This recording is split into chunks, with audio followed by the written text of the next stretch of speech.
It is to be seen from the preceding how intermingled with Brahminism is Buddhism in Nepal. The religion of that part of the population which calls itself Brahminic is equally tinged with Buddhism. Buddha is frequently represented in the temples dedicated to Shiva, and several temples containing divinities common to the two religions are frequented alike by Brahmins and Buddhists. This fusion of the two religions to be observed in the temples is also found in the legends which the literature of Nepal abounds during the religious festivals. In the case of some of these, it is really impossible to decide whether they are Brahminic or Buddhist. Pilgrims also visit with equal confidence the shrines of the two religions.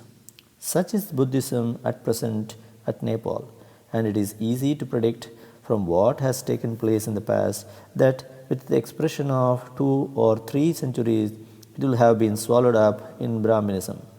The traveler of the future, ignorant of the phase of evolution through which Nepal is now passing, will attribute, as do modern writers who treat of Buddhism in India, its disappearance to violent causes. The temple ruins with which Nepal will at that time no doubt be strewn will also be invoked to attest the mercilessness of the persecutions. Hindu மதத்திற்கு எதிரியான புத்தர் தெய்வங்களை அகற்றி தன்னை கடவுளாக கொண்ட ஓர் மதத்தை ஸ்தாபித்தார் என்பதும், அந்த மதம் 1000 ஆண்டுகளுக்கும் மேலாக இந்தியாவை ஆக்கிரமித்துக் கொண்டிருந்தது என்பதும் சரித்திர விருத்தாந்தமாகும். ஆனால் அந்த மதம் திடீரென்று காதோடு காது வைத்தாற் போல் எப்படி மாயமாக மறைந்தது என்பதை சரித்திரம் கூறவில்லை. பண்டைய சிற்பங்களிலும் சித்திரங்களிலும் தெய்வங்களிடையே அமர்ந்திருக்கும் புத்தரை கண்டுகொண்ட ஆராய்ச்சியாளர்களோ புத்த மதத்தினரை தெய்வங்களை அகற்றிவிடாத ஓர் புத்த கோஷ்டியினர் என்பதாக அபிப்பிராயம் வெளியிட்டிருக்கின்றனர். தெய்வங்களை இந்த புத்த கோஷ்டியினர் ஒப்பாமல் இருந்திருந்தால் இந்து அரசர்கள் இவர்களை ஆதரித்திருக்க மாட்டார்கள் என்பதே ஆராய்ச்சியாளர்களின் வாதமாகும். இதிலும் உண்மை அடங்காமல் இல்லை. முடிவாக இந்து மதத்திலிருந்து பிரிவினர்களாக பிரிந்த புத்தர்கள் காலப்போக்கில் திரும்பவும் இந்து மதத்தினர்களாக மாற தலைப்பட்டு விட்டதாக சில ஆராய்ச்சியாளர்கள் அபிப்பிராயப்பட்டிருக்கின்றனர். ஆனால் இந்த இருதரப்பினர்களின் முடிவுகளும் சரியல்ல. புத்த கோஷ்டியினர் இந்து மதத்திற்கு துரோகம் நினைக்காத வரையில் இந்து அரசர்கள் தெய்வங்களின் சிற்பங்களுடன் புத்தரின் உருவத்தையும் செதுக்கி வந்ததுடன் புத்த கோஷ்டியினருக்கு விகாரங்களையும் நிர்மாணித்து தந்தனர். இதே விதமாக புத்த கோஷ்டியினரால் வசத்துடன் கவரப்பட்ட ஒரு சில அரசர்களும் பிரபுக்களும் பிராமணர்களை ஆதரிப்பதில் பின்வாங்கி விடவும் இல்லை. எனினும் கிபி 4ஆம் நூற்றாண்டு வரையில் புத்தரை ஓர் தெய்வம் போல் ஆராதிக்கும், அவருடைய கீர்த்தியை அண்டைய நாடுகளிலும் பரப்பவும் மெனக்கெட்டு வந்த புத்த கோஷ்டியினர் புத்தரின் பெயரால் ஓர் மதத்தை துவக்கவும் தெய்வங்களை ஒழிக்கவும் திட்டமிட்டதுடன் மத பிரச்சாரத்தின் உபாயத்திற்கு கூடாத மாந்திரீக கலையில் தேர்ச்சியை பெறவும் ஆரம்பித்தனர். எனவே கிபி 5ஆம் நூற்றாண்டில் தேசமெங்கும் புத்த மத ஸ்தாபனங்கள் இயங்கி வந்ததுடன் பல இந்து அரசர்கள் புத்த மதத்தை தழுவிவிட்டனர். இந்த ஒரு காலத்திலிருந்துதான் இந்து கோவில்களில் இருந்த புத்த சிலைகள் அகற்றப்பட்டன. புத்த கோஷ்டியின் தலைவர்கள் இந்து மதத்தை ஒழிக்க பகிரங்க பிரச்சாரத்தை ஏற்றதிலிருந்து தங்களை புத்த பிக்ஷுக்கள் என்பதாக குறிப்பிட்டு கொண்டனர். கூடாத மந்திரங்களினால் புரியப்பட்ட தகாத செயல்களை கண்ணுற்ற பல இந்து அரசர்கள் பிக்ஷுக்களின் வலைகளில் சுலபமாக சிக்கினர்.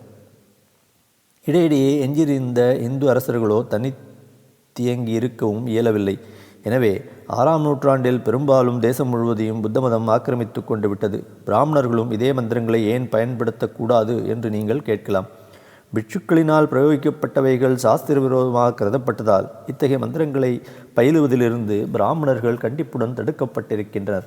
எனினும் தங்களுடைய தெய்வீக யோக்கியதைகளால் மலைபோல் தாக்கக்கூடிய எந்தவிதமான எதிர்ப்புகளையும் ஆதிகாலத்திய பிராமணர்கள் தடுத்து நிறுத்தும் வல்லமையை பெற்றிருந்தார்கள்.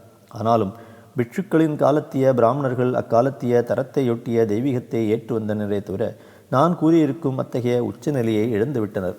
இந்த பிட்சுக்களின் காலத்தில் சில ராஜ்யங்களில் இந்துக்கள் துன்புறுத்தப்பட்டனர். சில புத்த அரசர்கள் இந்துக்களின் பேரில் அனுதாபம் காட்டியும் வந்தனர். ஏதோ ஓரிரு அரசர்கள் பிட்சுக்களின் நிபந்தனையை மீறி பிராமணர்களை ஆதரிக்கவும் முற்பட்டிருக்கலாம். எனவே புத்த மதம் உயிருடன் இருந்தால் போதுமென்ற திருப்தியை கொண்டுவிட்ட சில பிராந்தத்திய பிட்சுக்கள் மேலும் நிபந்தனைகளை வற்புறுத்தி அரசர்களின் கோபத்திற்கு இலக்காகாமலும் இருந்திருக்கலாம். இந்த விதமாக 7ஆம் நூற்றாண்டு ஓடிற்று. இவைகள் ஒருபுறம் இருக்க, அக்காலத்திய இந்துக்கள் தூய்மையிலும் தெய்வ பக்தியிலும் சிறந்து விளங்கியதாலும் ராஜ்யங்கள் மனு நீதி தவறாமல் நடைபெற்று வந்ததாலும் முக்கியமாக பிராமணர்கள் இந்து மதத்தை காப்பாற்ற தெய்வங்களை பிரார்த்தித்ததனாலும் பரமேஸ்வரன் இந்து மதத்திற்கு தெய்வ மதம் புத்துயிரளிக்க மனம் கொண்டார். அதையடுத்து 8ஆம் நூற்றாண்டிலிருந்து தோன்றி வந்த ஒரு சில தெய்வ சாதுக்களும் முக்கியமாக அவதார மகான்களும் அவ்வப்போது புத்த மதத்தை ஜெயித்து இந்து மதத்தை நிலைநாட்டினர். நிற்க அத்வைதத்தை பற்றிய வேதாந்த விசாரம் விற்பன்னர்களிடையே அக்காலத்தில் குறைய ஆரம்பித்ததினாலும் அந்நிலையை நீடிக்கவிட்டால் மானிடப் பிறவியின் கடைசி நிலையான ஞான நிலை பிரம்ம நிலையை உலகம் மறக்க நேரிட்டுவிடும் என்ற காரணத்தினாலும் அத்வைத சித்தாந்தத்திற்கு புத்துயிரளிக்க ஆதிசங்கரர் அவதரித்தார். இந்த அவதார மகான் அத்வைதத்தை ஸ்தாபித்ததுடன் நின்று விடாமல் தான் திக்விஜயம் செய்து வந்த பிராந்தியங்களில் தலை தூக்கி வந்த புத்த மதத்தை ஜெயித்து இந்து மதத்தை ஸ்தாபித்தார். சங்கரரின் வித்யா மேதையைக் கண்டு வியப்பை கொண்ட அக்காலத்திய இந்து பண்டிதர்கள் அவரை பரமேஸ்வரின் அவதாரமாக நம்பி வந்ததால் அந்தந்த பிராந்தியங்களில் உள்ள சிலர் அவருடைய வரலாறுகளை எழுதி வைத்திருந்தனர். இந்த காரணத்தினால்தான் அவருடைய சரித்திரத்தை பெரும்பாலும் கோர்வையாக நம்மால் அறிய முடிகிறது. இவர் இந்தியாவில் பெரும்பாலான இடங்களில் திக்விஜயம் செய்து வந்தார். When Adishankara, 8th century, was touring in North India, Hinduism was very feeble in most of the parts. The high-souled Shankara, while traveling along all directions, declared that Buddhism was false and it was based on the doctrines of nothingness, Shunyavada, and he was out to destroy that religion. Buddhists grew terribly angry with Shankara and brought him before the king of Ujjain. Shankara prayed to be allowed to prove the falsity of Buddhism. His prayer was granted. With his unassailable reasoning, Shankara proved the false logic of Buddhists and defeated them easily. When the latter admitted their defeat, they accepted Shankara's doctrine and embraced Hinduism. Then he traveled to Malla, Marunoha, Magadha, Gaya, Ayodhya, Prayag and other places and converted the Buddhists to his own religion. Then he went to Kanchi. The king of Kanchi, Tala, had great leaning towards the religion of Buddha. Shankara appeared before the king and proved the falsity of Buddhism. Thereupon the king and the learned men that were present there became exceedingly angry and even threatened to punish him. But Shankara prayed that he would be allowed to argue with the Pandits and said that if he was defeated, he was prepared to undergo any amount of punishment. The king then brought down many learned Buddhists from different places. Shankara argued with those numerous Pandits and finally Buddhists one and for all admitted their defeat. The king consequently punished all Buddhists and accepted the doctrine of Shankara. The history of the victory is found inscribed on the gate of the temple of Shiva in Kanchi. After founding the cities by name Shiva Kanchi and Vishnu Kanchi, he desired to have a pilgrimage to Rameshwaram. He next went to Tirupati, defeated the Buddhists there also, and then directed his course towards southward to Rameshwaram. காஞ்சி அரசு சபையில் சங்கரரிடம் தோல்வியடைந்த பிக்ஷுக்களுள் ஒரு சிறு கோஷ்டியினர் இவர் மேல் ஆத்திரம் கொண்டு வேறு வகையில் இவரை வென்று இவருடைய ஆயுளுக்கு முடிவு கட்டவும் எத்தனித்தனர். சங்கரர் க்ஷேத்திரங்களை தரிசனம் செய்து கொண்டே ராமேஸ்வரத்துக்கு சென்று கொண்டிருப்பதை முன்பே அறிந்து வைத்திருந்த இவர்கள் இவரை சந்திக்க தென்னாட்டை நோக்கி விரைந்தனர். கடைசியாக சோழ நாட்டில் இவர்கள் சங்கரரை கண்டுகொள்ளவே தன்னிடம் வந்த காரணத்தை வினவினார். சங்கரர் தாங்கள் மீண்டும் வாதத்திற்கு வந்திருப்பதாக கூறி தங்களுடைய கட்சியை பின்வருமாறு எடுத்துரைத்தனர். உங்களுடைய வேத தெய்வங்கள் சத்தியமாய் இயங்குவதா இருந்தால் அதை எங்களுக்கு நிரூபிக்க வேண்டும். அப்படி நிரூபித்து விட்டால் வேத மதத்தை ஒப்புக்கொண்டு எங்கள் உயிரையும் மாற்றிக்கொள்கிறோம். அவ்வாறு நிரூபிக்க தவறினால் நீங்கள் புத்த மதத்தை ஒப்புக்கொண்டு எங்களுடைய உயிரை மாய்த்து கொள்ள வேண்டும் என்ற கடுமையான நிபந்தனையை விதித்தனர்.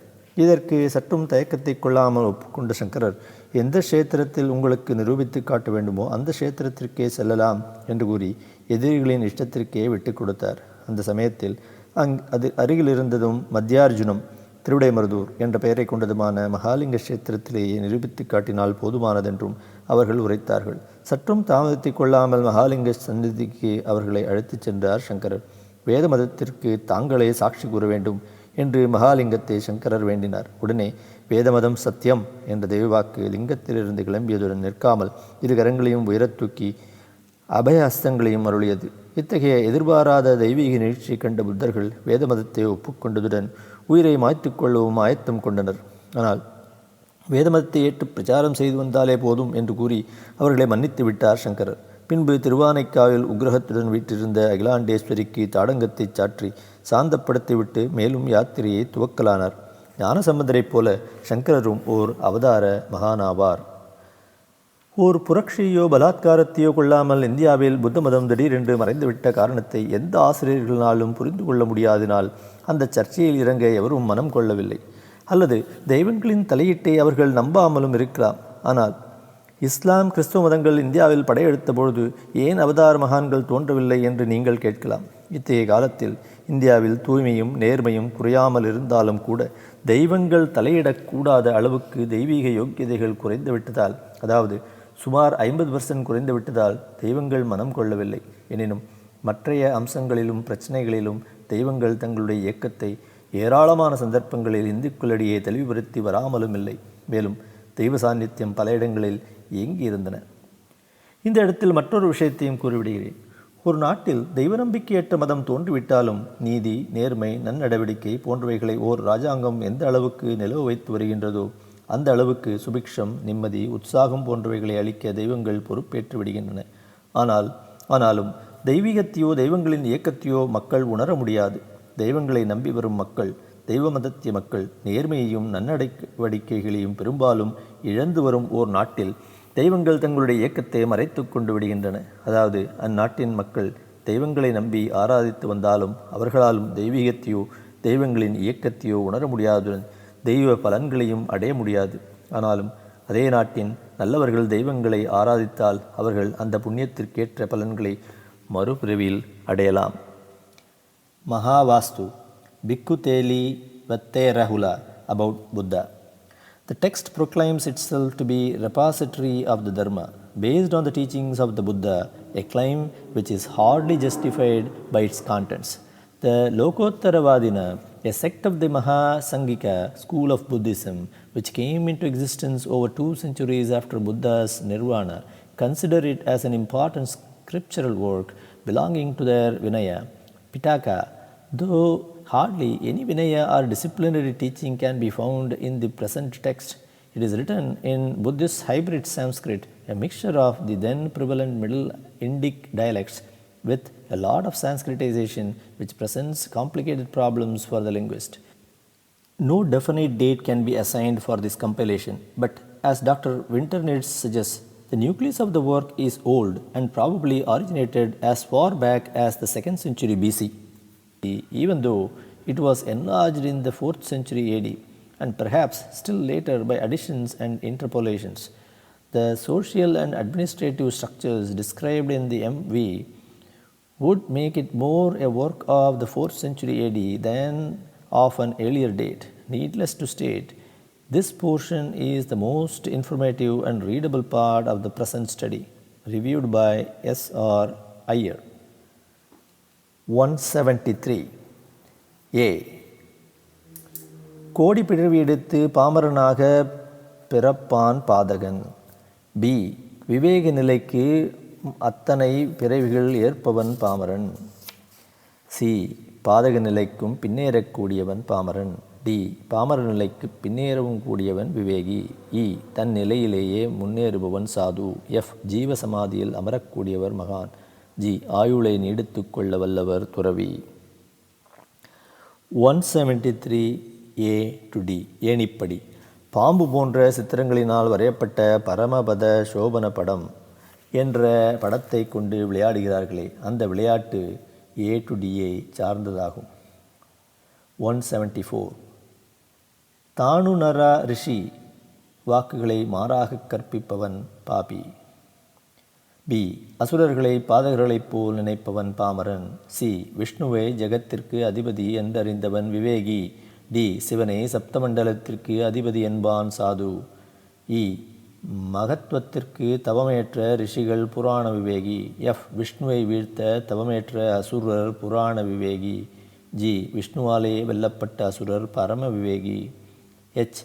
ஈசனால் உயிருடன் மறைத்து விடவும் படுபவர் மகான். I. ஓம்கார ஒலியில் லயிப்பவர் துறவி.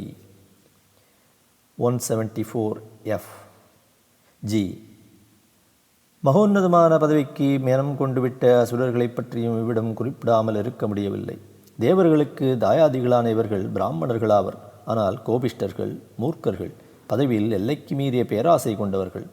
எனினும் சிறந்த சிவபக்தர்கள். இவர்களுடைய ராஜ்யங்களும் மகோன்னதமான நிலையில் பிரகாசித்து வந்தன. இவர்கள் பரமசிவனை குறித்து தவம் புரிந்து அபார வரன்களை பெற்றவர்கள். இதனை பயன்படுத்தி கொண்ட இவர்கள் பூலோகத்திற்கே அதிபதிகளாக விளங்க பேராசை கொண்டு விட்டனர். எனவே மகாவிஷ்ணுவை வீழ்த்தி அவருடைய ஸ்தானத்தை கைப்பற்ற அசுரர்கள் நடவடிக்கை எடுத்தனர். இந்த பிரபஞ்சத்திற்கு பரமேஸ்வரன் அதிபதியாவார். இந்த பிரபஞ்சத்துக்குள் அடங்கியிருக்கும் நமது பூலோகத்திற்கு மகாவிஷ்ணு அதிபதியாவார். இதைத்தான் நமது ஆன்றோர்கள் சர்வம் விஷ்ணுமயம் ஜெகத்து என்று குறிப்பிட்டிருக்கிறார்கள். மேலும் தங்களை போற்றாத மகரிஷிகளை அசுரர்கள் தங்களுடைய வைரிகளாக கருதினர். முடிவாக பரம்பொருளினால் நியமிக்கப்பட்டிருக்கும் பூலோக ரட்சகரான மகாவிஷ்ணுவே அவதாரங்களை எடுத்து அசுர வம்சத்திற்கே ஓர் முற்றுப்புள்ளி வைத்து விட்டார். பகவானிலேயே அழிக்கப்பட்டு விட்ட அசுர தலைவர்கள் தற்போது மகாவிஷ்ணுவின் தாசர்களாக விளங்கி வருகிறார்கள். 174H.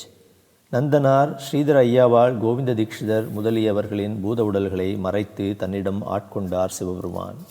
175A. இழைத்த கொடுமைக்கு கன்றாவியுடன் தவிப்பவன் பாபி. பி. பாமரனுக்கு இழைத்தால் மறுமையில் அனுபவிப்பான் பாபி. சி. சாதுக்கு இழைத்தால் அதே பிரிவில் வதையேற்பான் பாபி. டி. நித்ரையை குறைக்க தகுந்தவன் விவேகி. இ. ஆத்மாவை நித்ரையில் அறிபவன் முற்றின விவேகி. எஃப். நித்ரையை யோகத்தால் பயனேற்பவர் மகான். ஜி. நித்ரையை வென்றவர் துறவி. 176A. விபரீதவாதங்களை மூளையால் வாதிப்பவன் பாபி. பி. விஞ்ஞானத்தை உயர் மூளையால் சாதிப்பவன் பாமரன். சி. அடயோகங்களை உடலினால் பயில்பவன் பாமரன். டி. தெய்வ தியானத்தை ஹிருதயத்தில் ஏற்பவன் விவேகி. இ. வேத விஞ்ஞானத்தை சித்தத்தில் ஏற்றவர் தெய்வ விவேகி. எஃப். தூய யோகத்தை சித்தத்தில் வகிப்பவர் மகான். ஜி.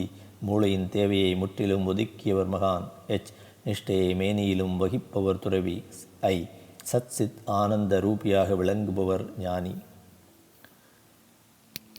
176A-B-G. பொதுவாக அறிவை உபயோகிக்கும் நாம் மூளையை ஒதுக்கி விடுவதற்கில்லை. அதாவது நமது அன்றாட அலுவல்களில் மூளையின் மூலம் விதாயம் காண்கிறோம். தவிர நல்லறிவை கொண்டவர்களினால் ஏற்கப்படும் உயர்கல்வி, கணிதம், வானம், நவீன விஞ்ஞானம், ஆராய்ச்சி போன்றவைகளுக்கு மூளை உதவியளித்து வருகிறது. ஆனாலும் இதே மூளை தீய அறிவை கொண்டவர்களின் கபட நடிப்பு, களவு, கற்பனை பொய்கள், விதண்டாவாதம், தெய்வீக மோசடி போன்றவைகளுக்கும் யோசனை கூறி வருகிறது. நல்லறிவின் வளர்ச்சியை புத்தி என்பதாக கொள்ள வேண்டும். இந்த புத்தியை ஏற்றுவிடும் சிறந்த விவேகிகளுக்கு பெரும்பாலும் மூளையை பயன்படுத்த தேவையில்லை.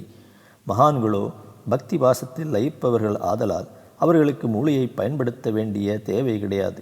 இவைகள் ஒரு புறம் இருக்க, குணம், புத்தி, பக்தி இம்மூன்றை தவிர மற்ற வகைகள் அனைத்தும் அவைகளுக்கு நிர்ணயிக்கப்பட்டிருக்கும் அளவுக்கு மேல் முன்னேற்றம் அடையும் பொழுது உலகம் கவலை, வேதனை, பாதுகாப்பற்ற பயம், பயங்கர நோய்கள், பஞ்சம் போன்றவைகளை படிப்படியாக ஏற்க நேரிட்டுவிடும் என்பதை முக்கியமாக இராஜாங்கங்கள் அறிய வேண்டும். மேலே கூறப்பட்டிருக்கும் விளைவுகளை எறும்பூர கல்லும் தேயும் என்பதற்கேற்ப சில தலைமுறைகளுக்கு பின்புதான் நமது உலகம் அறியப் போகின்றது. இவைகளை முன்கூட்டி அறியும் புத்தியை கொண்டிருந்த இராஜாங்க பெரியோர்கள் தும்பை விட்டு வாளை பிடிக்கவில்லை. அவர்கள் நாகரிக முன்னேற்றத்திற்கும் புதுமைகளுக்கும் தடை விதித்திருந்த அளவுக்கு மீறினால் அமிர்தமும் விஷம். Expansion means friction. தவிர வியக்கத்தக்க விஞ்ஞான சாதனங்கள் ஒவ்வொன்றும் நல்லெண்ணத்துடன் உருவாக்கப்படுபவைகள் என்பதை மட்டும் நான் ஒப்புக்கொள்கிறேன். ஆனால் புத்தியை கொள்ளாமல் அளவுக்கு மீறிய சிறந்த மொழியினால் சாதிக்கப்படுவைகள் அனைத்தும் காலப்போக்கில் ஆரோக்கியத்தை சின்னாபின்னமாக்கிவிடக்கூடியவைகளாகும். இந்த பாபகாலத்தில் விடுவிக்கப்பட்டு வரும் தெய்வ தண்டனைகளுள் இயற்கை தண்டனைகள் உயர்ந்த மானிட மூளையினாலே மானிட வர்க்கம் தவிக்கப் போவதும் ஒன்றாகும்.